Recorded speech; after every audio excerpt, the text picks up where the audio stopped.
Water and mud were the things that dominated our lives. This was New Guinea. There were months at a time when the rain fell every day, until after a while we didn't even notice we were wet. We lived with it all day and bedded down in it at night.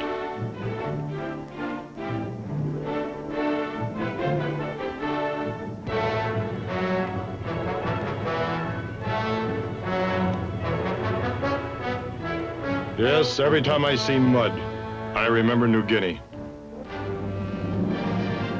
New Guinea is the second largest island in the world, situated directly north of Australia.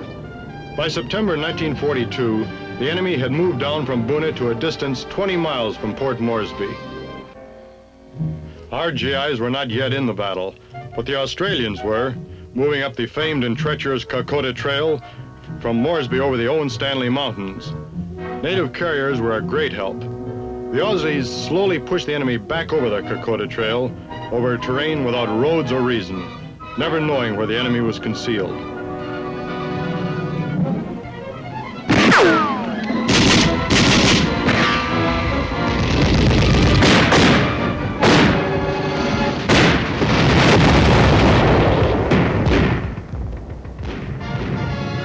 The problem of supplying the Australian troops in the Owen Stanley mountain range, which ascends to 14,000 feet, was solved only by air. But there were no airstrips on which to land and unload the needed ammunition, food, and medicines. The astonished natives watched the aircraft fly in low and drop supply containers in the open fields. These Australian allies had been fighting alone in New Guinea from the start. But in the fall of 1942, we began to arrive. First at Port Moresby, where we loaded into aircraft to be airlifted over the Owen Stanleys to the north coast. All right, I think we'll get started. Occasionally I'll get a little distracted because some people are still coming in. But I'd like to say hi to everybody out in the virtual world. We've got quite a few people in the information session tonight, which is really, really nice. Just a bit of housekeeping. If you could mute your microphone and turn your video off, that would be great. And if you have any questions during the session, you can either type it into the chat or wait till the end.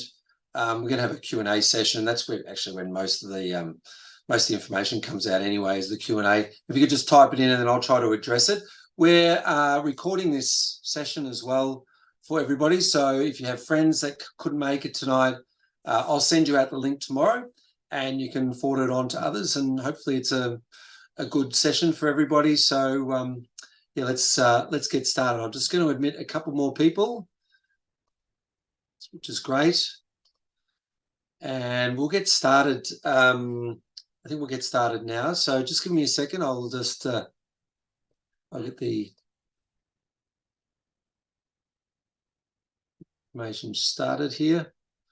All right. So I just want to let you know who we are, No Roads Expeditions. We started in 2003 in Indonesia and started trekking in Kokoda and PNG in 2006, and then we've sort of really opened up all over the world. So we operate in Nepal, Indonesia, PNG, of course, Peru, Chile, Timor-Leste, and then in Europe as well, France and Italy mainly. And yeah, so our main business is remote nature-based treks. And all of our trips are guided all over the world. So we find that guides are the best way to travel, most knowledgeable, but we'll go through that tonight, all right? What I might do is go through some fast track facts, yeah? And then we'll talk about why people go and all that sort of stuff. So we can talk about that a little bit later as well. So the track is 96 kilometers long, which doesn't seem very far, but it's not flat. It's very, very hilly. So this can be done over a 6-day period on the track or 9 days. They're the two sort of trips that we run. That's time on the track itself. And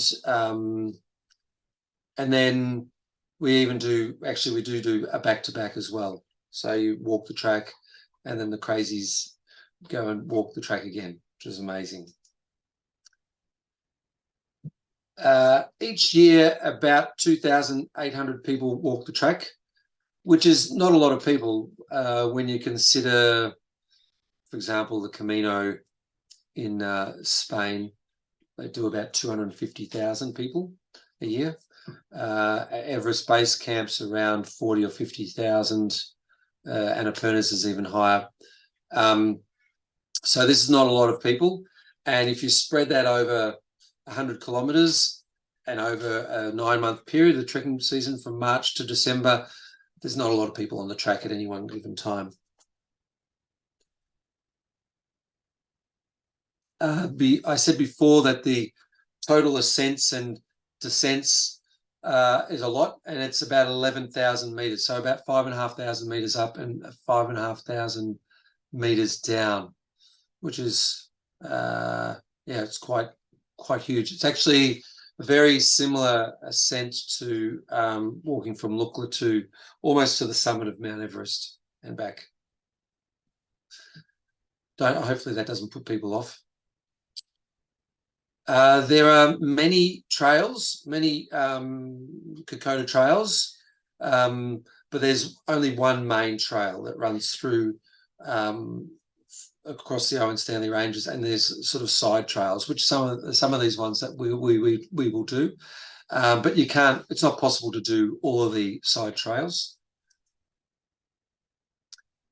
We walk north to south, and I'll explain a bit more about that later. But the direction in which you walk is super important. So let's I'll talk about that a little bit later on.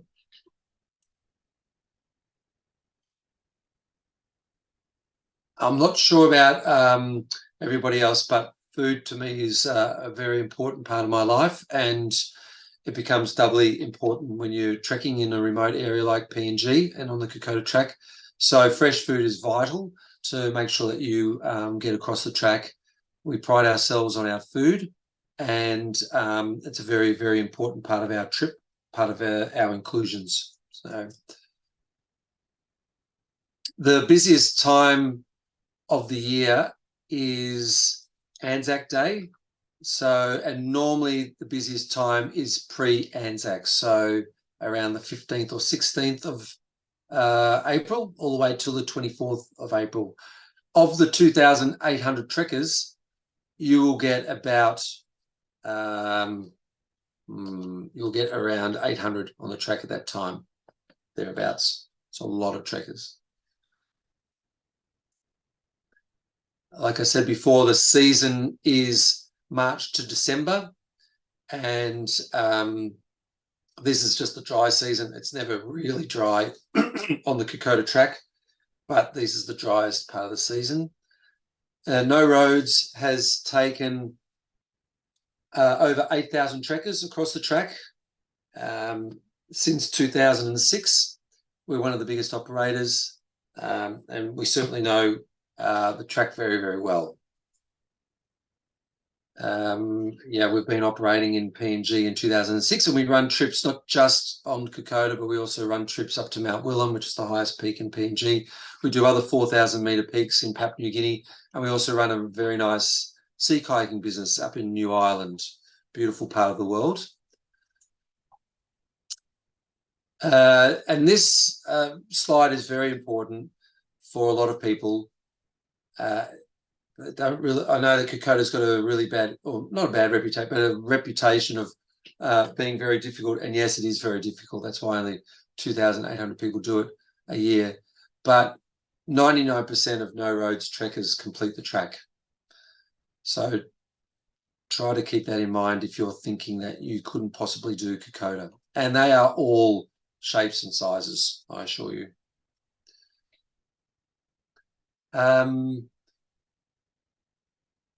I just thought this is a very quick slide. I just want to take you through it. But like I said, we've been operating in Kokoda since 2006. We've taken more than 600 treks. That's actual treks across the track. more than 8,000 trekkers.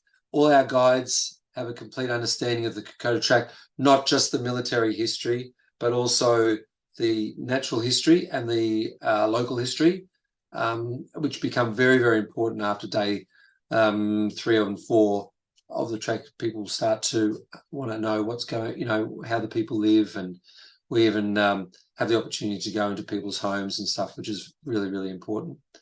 We have full safety equipment, sat phone radios, first aid kits, and we even carry defib units as well. Fortunately, we haven't had to use one, but we still bring it. We operate closely with local communities along the track.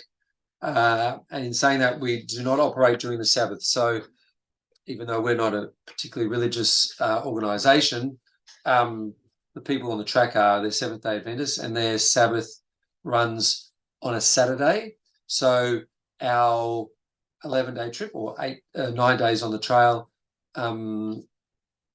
we have a Sabbath or a rest day on the Saturday, and the fast track, which is a 6-day trek, we finish on the Friday before the Sabbath starts. I want to go through what the track looks like, and maybe just with some nice images, and just show you this cross-sectional map. This is from our website, kokodaexpeditions.com, and which is another website of ours that has a whole host of information. But you can see that it's very, very rugged. Now, this is cross-sectional, so some of those ascents and descents aren't quite that sharp. This is over a time period, but you can see that it's a very, very rugged terrain. And what we do is we fly from Kokoda, from Port Moresby, which is on the far right of the screen, and we fly over the Owen Stanleys to the northern side to a place called Popondetta that's not on the map. And then we drive from Popondetta and along the same road as the Japanese used to get to Kokoda on their push bikes. And we start the trek at Kokoda. That's the start of the trail. And then we walk from north to south. And the reason why we do this, and this is vitally important, is that is how the story of the Kokoda battles unfolds. So there was the story of Kokoda, the battles of Kokoda, Battle of Daniki, Ishirava, the Battle of Brigade Hill, Irobeira, which is as far as they got. And then they were pushed back. So if you walk from north to south, you'll get told that story in a chronological order. And so the direction in which you're walking is the Battle of the Fighting Retreat. And that's the battle, that's the story of Kokoda, really, is the Battle of the Fighting Retreat. And the story of fighting against the odds, which is exactly what the Australians did. It was a existential, in their minds, an existential threat to Australia, and they were fighting for the very existence of Australia as a nation. So it's a very, very important part of our national identity. And Kokoda is like no other trek that we operate around the world because it has an emotional component of it. So going to Kilimanjaro, Everest, yes, you may get emotional being there, but this has a spiritual and an emotional aspect. Kokoda has a spiritual and emotional aspect for any Australian that walks the track. And many of our guides, Australian guides, tell me, and I said too, that there's barely a dry eye at various battle sites because of the emotion that comes out. So this is a very special trek, unlike any other that we operate in around the world.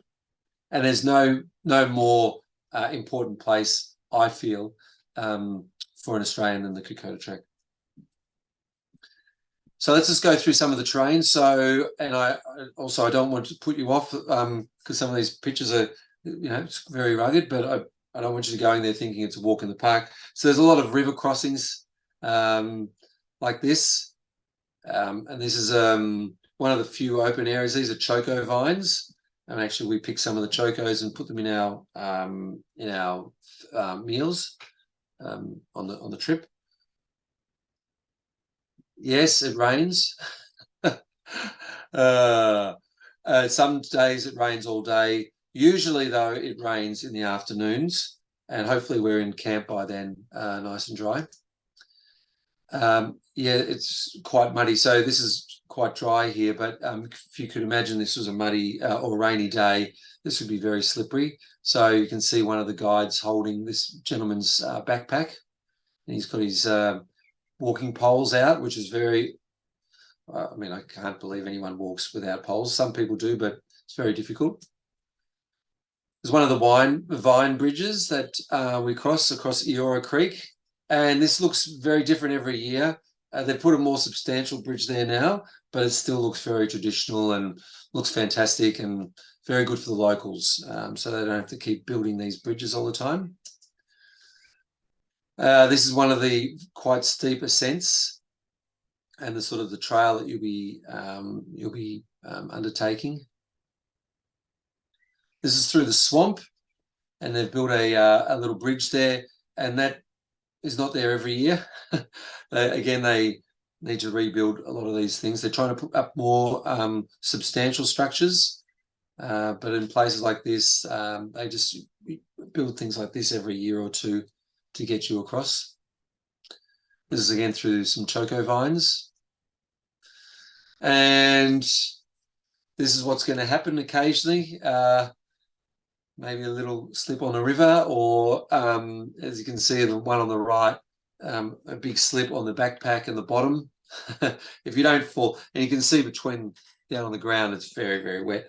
Yeah, if you don't fall over, it's a miracle, to be honest with you. But yeah, a bit of fun. And this is a bit of a ritual every day around the fire, people getting their boots dried for the next day. And the boots are normally dried in a village. And so some of the campsites that we're at will be in villages, and some will be actually in bush camps, so there's no village nearby. And the villages are fascinating. This is a baby cassowary. They're fascinating, fascinating places. Lots of kids. We hand out a lot of school equipment to children along the track, because it's a 4-day walk for them to get school equipment. So we try to hand them out, and you can participate in that by purchasing a school pack for these kids, and then you hand it to the school along the way. It's a really nice idea. And the kids sometimes give us sing songs for us and give us some reads, and we try to really interact with them when we're in camp. Along the way, you'll come across these little marketplaces. So they've got bananas here and passion fruit, avocados, sometimes of the year, pineapples. And then sometimes they've got the billums here, which are the handmade bags, which you can purchase.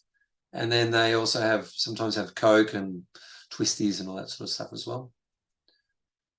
And then, of course, we visit the major battle sites. So this is Isharava battlefield. This is on day 2 of the trek. It's a very moving place. And we even go to, I'm just going to stop for a sec. Someone's just put something over. Yes. Okay. So we'll have a look at that in a little while, about bringing more stuff. And then we go to some more obscure sites. So this is Cons Rock, where they did surgery on soldiers that were from Isharava battlefield, and this is made famous by the Bissett brothers. One of them passing away on this rock before the Japanese moved in. So I'll just move to the next. Oh, sorry. Sorry, I just need to go through these.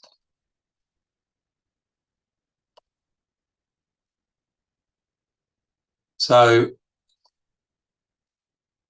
yeah, so there's also a lot of ammunition still. These are normally now being put into sort of closed off areas so that people can, they're safe because they're still live, a lot of these. But you will find a lot of these shells, mortar shells, hand grenades, sometimes 303 bullet casings along the track.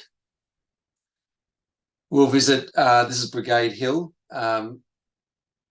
probably just as amazing and moving place as Ishirava itself, and a place where the Australians were almost overrun by the Japanese. And then after the trek, we head to Bamana War Cemetery on the way back to our hotel. And this is a very moving, sad place and very beautiful at the same time. We've come from the jungles, which is with all its foliage and twisted vines and what have you, and then you come to a place that's so symmetrical and perfect, but it has the sadness of all these thousands of headstones. Along the track, we stay in tents, so everyone gets a single person tent, and you have a choice whether to stay in the tent or a guest house. We will bring a tent no matter what. So if you don't want to stay in the tent, you can stay in the guest house. So yeah, this is like a small village, and you can see this building with the corrugated iron, or even with thatched roofing, can be a guest house. And this is what they look like on the inside. So they're very basic, normally split bamboo floors. And yeah, if you are thinking of staying in the guest houses, then a mosquito net is pretty handy, although there's not too many mosquitoes once you get above Daniki.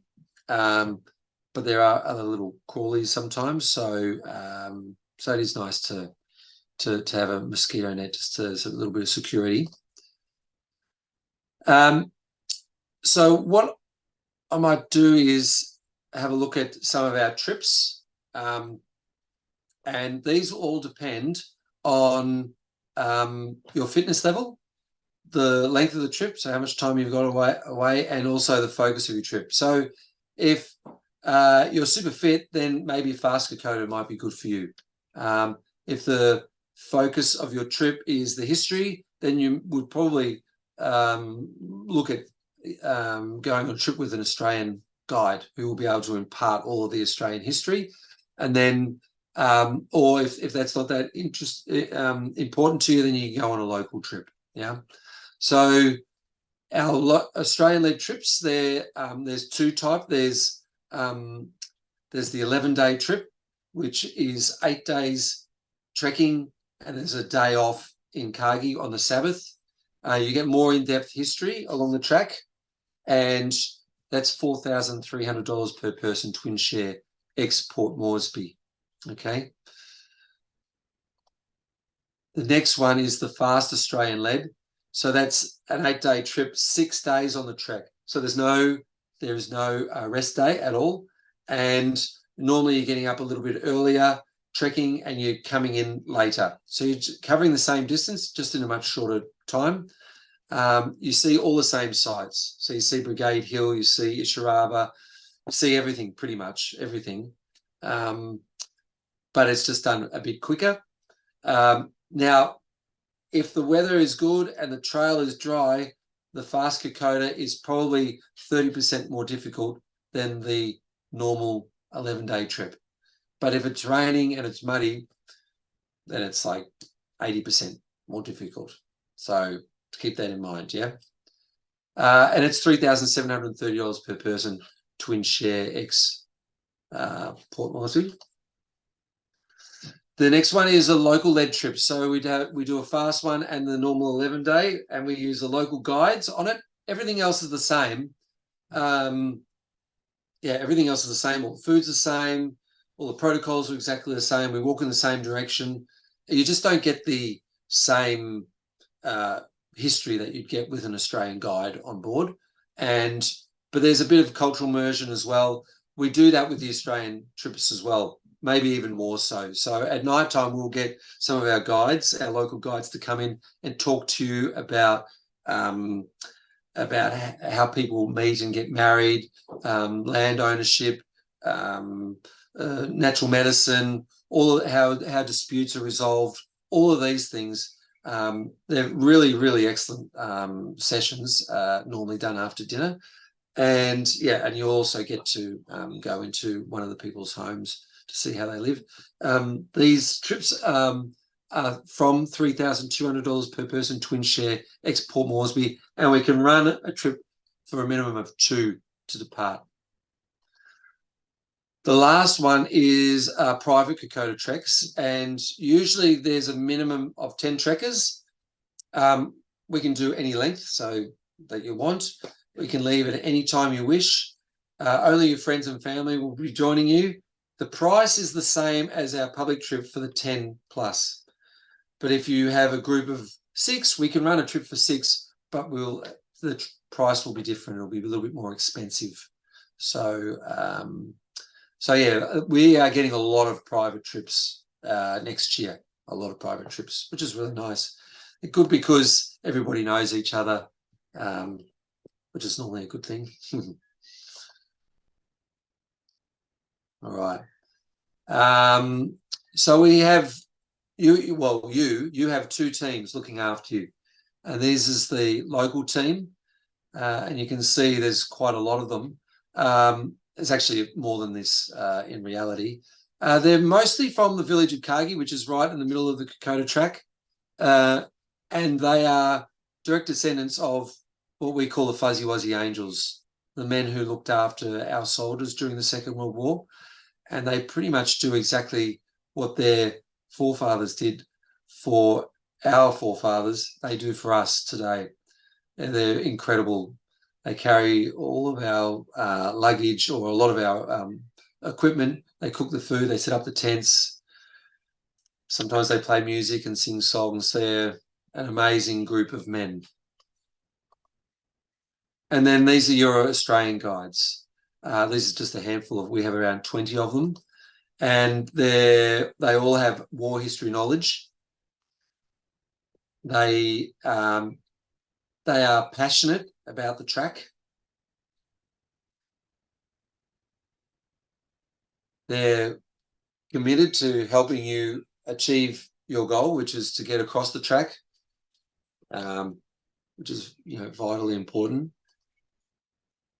And they're passionate about local communities, so they will tell you about the local communities. They'll try to get you involved in the local communities while we're on the trail.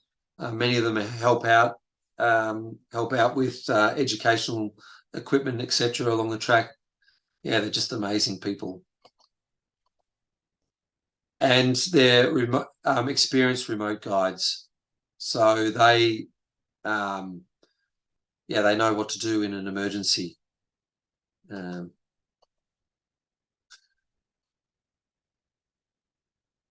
I'm sure lots of people will be asking different questions, but these are the main things that we need to pack when we're going, is our hiking boots. So if you're going to walk Kokoda,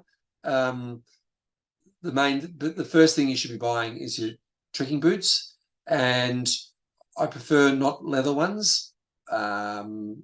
They just seem to, they're just a bit harder to dry. So you can get these mixed fabric hiking boots with a harder sole on the bottom, and then they'll also have waterproofing on the inside. I love Keen shoes because they're very comfortable on my feet. As soon as I get them out of the box, I have quite a broad foot. But of course, you can go try whatever you like on. I always think that if they're not comfortable straight out of the box, then they may never be comfortable, maybe after some time. But you need to be walking in them for months prior, and you want them to be your best friend. If you get blisters and stuff, your Kokoda trek is going to be quite difficult. So the next bit is trekking poles, and I think that most people should take a trekking pole. Your backpack is your main big pack that you'll be carrying, or you can always employ a local guide to carry one for you. It's $720 for a local guide to carry your pack, and then you just carry a day pack for those people who want to do it. And then you also have to bring a sleeping mat and a sleeping bag.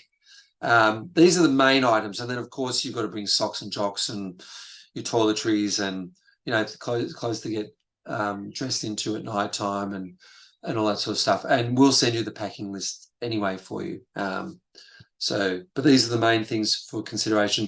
But the main takeaway here is the boots. And then once you start training, then you want to be putting your backpack on, whether it's a day pack or a full pack, a big pack. And then, okay, so the next bit is about training, and it is vital you are as fit as possible to take on Kokoda. I can't stress this enough. Yeah, it's not a walk in the park, and it's really important that you try to get as fit as you've ever been. Yeah.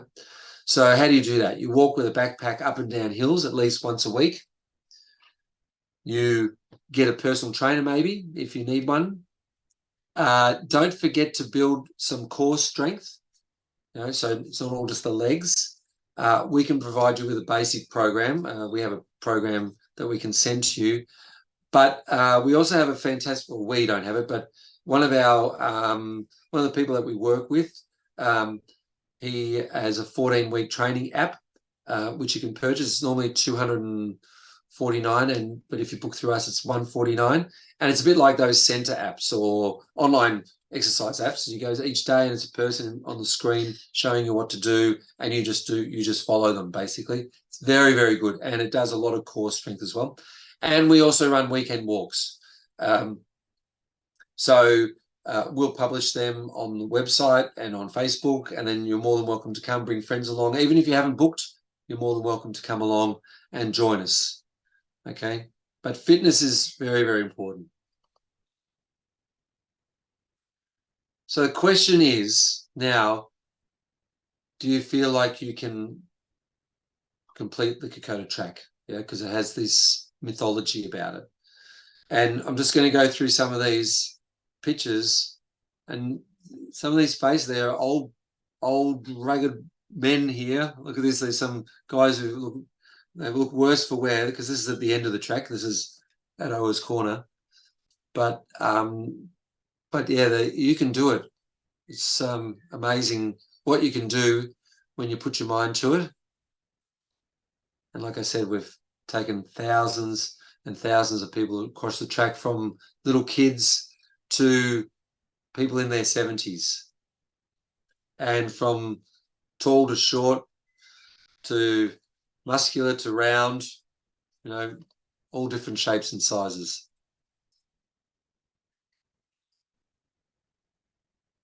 Yeah, amazing. I remember this trip. Very nice. Yeah. So as you can see, if you can see your face in any of these, then you can walk the track. Yeah. Yeah. Very, very nice. So what we might do is I'm going to stop sharing, and then I'm going to answer some of these chats that we've got on here. So Sharon says, I've donated to the foundation. Should I bring other items for the kids, thinking about keeping my weight down? Yeah, I mean, it's up to you, Sharon, really. We will send you a list of things that you should bring. Like, you shouldn't be bringing balloons and, you know, stuff like that. But if you wanted to bring, like, for example, a lot of people like to bring a soccer ball, which is really great, but you've got to bring the pump as well. Otherwise, they can't pump up the ball, because you're not going to carry a fully pumped ball. So, yeah, if you want to have a chat about it, Sharon, love to. Is there water resupply in Kokoda? Thinking about plain weight. Ah, yes. Very good point. Yes, there is. So when we fly from Port Moresby to Popondetta, we don't carry any water, and then we'll resupply you with water in Popondetta. We drive to Kokoda Village, which is about 2.5 hours, and it's quite a bumpy road. And then you can get more water there at Kokoda Village before you start trekking. And there's water all the way along. Water is not a problem on the track. You will have no problems getting water on the Kokoda Track. You just need to bring your aqua tabs to purify it. And one of the great things about Kokoda, unlike some of the other treks we do, is in the afternoon you can go have a wash in the creek, local creek. We encourage not to use soap, but a vigorous wash, and you'll go to bed feeling squeaky clean, which is very, very nice. Sharon, there's another one from Sharon. Do you know yet who our guide will be for the 15th to the 26th of April? Not yet. We're putting the list together in the next 3 weeks, and we'll know in the next few weeks. Sorry, Sharon. Ali, hi Sharon. I'm on the same trip as you and have the same question. Well, there you go. Sorry, Ali, I don't have an answer for you there. Ali has also asked, would also like to know, how do hire packs work? Oh, okay. Can we get additional info on the size and weight? Is 1 or 2 poles recommended? Okay, so hire packs, you can hire them from us at $70, and they're like a 90-litre pack, or they're a big pack. Wilderness equipment pack, so they're just sort of like one big sack with a couple of little pockets on the outside. But preferably, I would prefer, I mean, I don't mind people hiring them and then carrying them. Normally the hire pack is for our guide team, but it's always a bit funny if you turn up and put on a new pack that you have never worn before, and then you're going to go to Kokoda. Like, normally it's better to train in one. I hope you know what I mean. So if you're training in one, then you'll know all the nuances, and because sometimes it'll hurt your back and your shoulders and what have you. So, but look, I'm not against people hiring a pack. You'll get it. You'll be able to pick the pack up in Port Moresby on the day of arrival, and then you can leave your gear at the Holiday Inn. We stay at the Holiday Inn, and you can leave any leftover gear at the Holiday Inn with a little padlock to protect your stuff. So, and is 1 pole or 2 poles recommended? It's up to you, really. Yeah, I sort of interchange. I always bring 2 poles, and I find myself using at least 1, and some days 2. So it's really good for, first of all, the reason why you use poles is stability, so you don't fall. And second is it allows your full body to walk. So it takes about 30% off your legs, 20 to 30% off your legs. And also it stops your hands from swelling up. So if you've got wedding rings and that, those who don't walk with poles always have swollen hands, can be a little bit uncomfortable at the end of the day. Robert has said, g'day, and booked in for July next year. What foods are we allowed to bring over from Australia, if any? Yeah, you can bring foods. You may be thinking about snacks and stuff like that. So nuts is no problem. Dried fruit is not a problem. Lollies, not a problem. Yeah, you just declare them and just say that you're walking the Kokoda Track, and they just let you through. So that's not a problem. Maybe, yeah, you could even bring beef jerky and stuff like that if you wanted to bring. We have salami and all that sort of stuff on the trek, so so if you're needing that sort of thing, we provide it. Anyone who has any dietary requirements, let us know, and we can really cater for pretty much everybody, from celiac to gluten intolerant to vegetarian, so it's not a problem. I'm just having a look to see. Post-trek, do you have any recommendations for massages? Yes, it's a good idea. That's a good recommendation. Yes, they have a massage place at the Holiday Inn, and they're very good. They're Papuan women. They're from Port Moresby.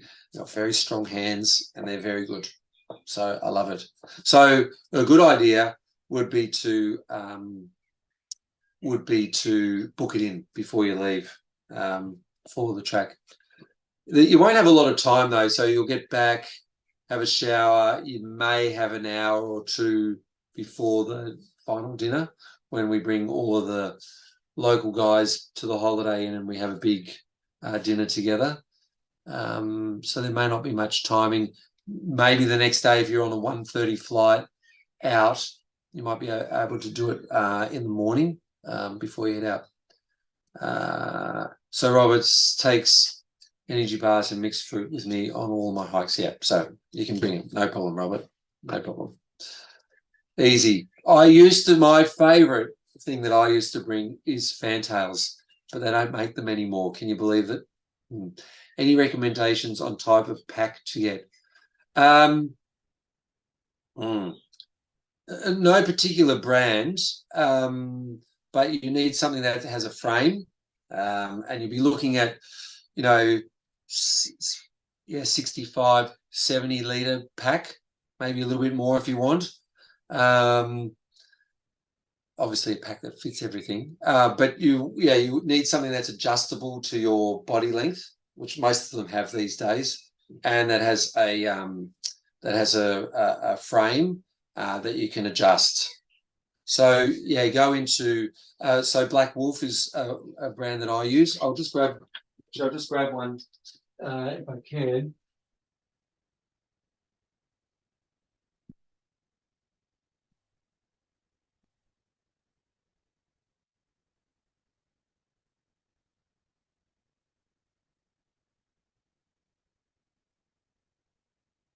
Sorry, I knew I should have had this ready. But this is my day pack, if you can see that. It's got you may not be able to see it because of the effect, but this is a Black Wolf pack, and that served me very, very well. And then the other one is a Matterhorn 60. It's a Denali bag. Sorry, I keep disappearing. It's a Denali bag, Matterhorn 60, so it's 60 liters, and that's plenty big enough for me. And I'll just put that up there. Oh, it keeps going in and out. Sorry, everybody, but that's the pack. All of this information, though, is in our trip notes, and I can send you, and it's also on the kokodaexpeditions.com website as well under packing. So I'm just seeing if there's anybody else. If you've booked or you're going to book, we also do insurance. So if you need insurance, it's not very expensive insurance for PNG, which is very good, and that includes evacuation insurance. We use NIB. Yeah, so if anyone else, has anybody else got any more questions? I hope that's answered everything. Yeah, look, I'll be shooting everybody an email tomorrow with some links to the various trips that we offer, and it'll also have my email address there. So in it, so if you want to reply and ask me another question, that's not a problem. Yeah, and if you have any questions, yeah, please feel free to shoot them through to us. And yeah, we'll know. Yeah, Ali, can you please send the recording of this? Yes, I will. It'll be in the email that I'll send tomorrow, a little link as well. So, and then we'll know all the guides, the Australian guides, in the next few weeks. So they're all clamoring to get back onto the tracks. So, which is very, very nice.